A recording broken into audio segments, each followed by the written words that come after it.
আজকে আপনাদেরকে দেখানো হচ্ছে একটা মোবাইল ফোনে 2টা হোয়াটসঅ্যাপ অ্যাকাউন্ট কিভাবে আপনি অ্যাড করবেন। এই যে উপরে যে 3 ডট মেনু আছে এটাতে ক্লিক দেন, তারপরে সেটিংসে ক্লিক, তারপরে ওই যে ডান দিকে যে একটা গোল বৃত্ত আছে তার ভেতরে প্লাস চিহ্ন আছে, এটার মধ্যে একটা টাচ করেন।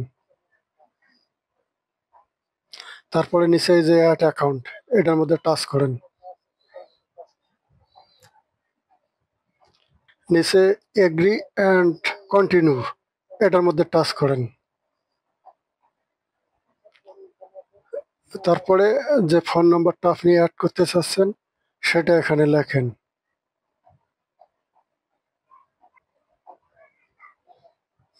এখন ভেরিফাই করবে, একটু অপেক্ষা করতে হবে। এখন নাম্বারটা সঠিক কিনা এটা বলতেছে ইয়েস। নাম্বার যদি ভুল হয় তাহলে এডিটের মধ্যে ক্লিক করে আবার আপনি নাম্বার বসাবেন। এই যখন একটা কোড আসবে, এই কোডটার জন্য অপেক্ষা করতেছি। ভেরিফাইং ইওর নাম্বার, মানে আমার নাম্বারটা যাচাই করতেছে।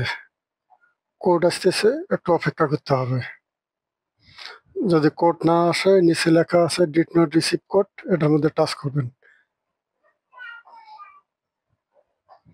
এই যে কোডটা চলে আসছে, ভেরিফাই হয়ে গেছে।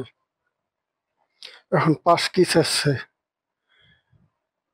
এই পাস কি এবার দিতে হবে।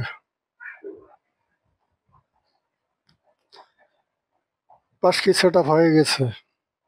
এখন আপনার নাম লিখবেন। তো আমি আমার নামটা এখানে লিখতেছি। নাম লেখা হলে নেক্সটে টাচ করেন। তা ভিডিওটা যদি ভালো লেগে থাকে একটা লাইক দিবেন, কমেন্ট করবেন, শেয়ার করবেন। চ্যানেল সাবস্ক্রাইব করে না থাকলে সাবস্ক্রাইব করে রাখবেন। ভিডিওটি দেখার জন্য ধন্যবাদ।